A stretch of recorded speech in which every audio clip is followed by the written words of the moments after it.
Maria Sole, Petra 2 è detective story anche questa volta ovviamente, ma possiamo dire che è anche e soprattutto la serie una profonda disamina sulla libertà di essere soli e parallelamente anche la ricerca di un contatto naturale, perché poi chiaramente.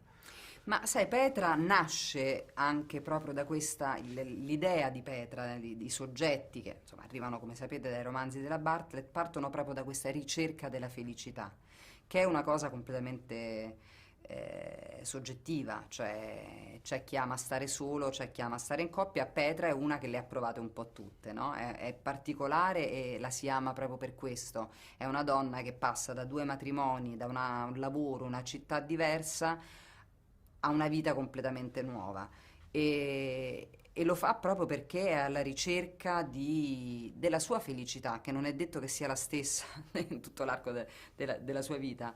E nel caso della seconda stagione, infatti, si troverà forse ad affrontare un momento nuovo e ad andare incontro, quella è la cosa bella del personaggio, sempre a quello senza pensare tanto agli altri, a quello che in quel momento va bene per lei, quello che in quel momento è la sua felicità o pensa possa essere la sua felicità. È una serie molto pop, Petra, e questo pop passa anche attraverso dei brani non originali messi, insomma, in determinati momenti. Quindi mi racconti un pochino la scelta di questi brani, come avete lavorato dal punto di vista musicale? Ah, che mi fa molto piacere questa domanda, non me l'ha fatta mai nessuno. Sì, la scelta musicale è stata particolare, così come è stata particolare la scelta, diciamo, estetica della serie. Come sapete, i romanzi della Bartlett non sono dei romanzi scritti oggi, sono passati credo più di 10 anni da quando ha iniziato a scriverli. La parte estetica della serie giocava molto su un rimando tra una specie di momento vintage che secondo me inconsciamente nella mia testa era relativo a quando Alice ha iniziato a scrivere i romanzi, ad oggi, perché la serie è girata comunque ai nostri giorni, è una serie contemporanea. Però era come se dentro di me ci fosse il desiderio, la sensazione che qualcosa del passato dovesse tornare. E questo noi lo abbiamo fatto non solo come scelta di fotografia, a volte di scenografia, cioè dare un tempo ma non aderire completamente a quel tempo e a quel realismo. E di conseguenza poi la scelta delle musiche che è arrivata come immagini al montaggio è andata di pari passo, cioè io volevo unire dei brani super contemporanei, in prima stagione c'era Florence per dire, Sì.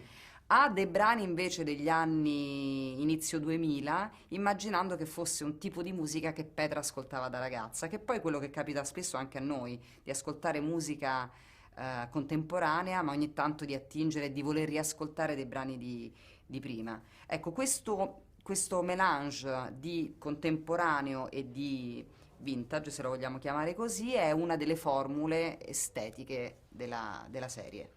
Serie, ma ogni puntata possiamo dire che è quasi un film a sé, quindi ti chiedo, oggi il confine tra serialità e cinema è azzerato quando c'è la qualità, che ne pensi?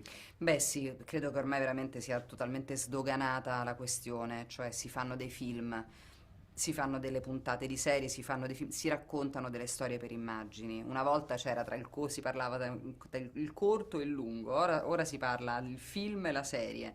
Nel nostro caso poi è un caso proprio particolare perché noi abbiamo effettivamente, sia in prima stagione che in seconda stagione, 4 film veri e propri, cioè ogni puntata è un film di un'ora e mezza, non sono le classiche puntate da 45-50 minuti o a volte 20, perché ogni romanzo è stato riadattato ed è diventata una sceneggiatura di un film, cioè il caso si apre e si chiude. Quello che diventa seriale da noi è proprio la continuità e quello che accade ai personaggi, no? Quindi come il loro rapporto, come si trasforma è quello che gli capita, però i casi si chiudono.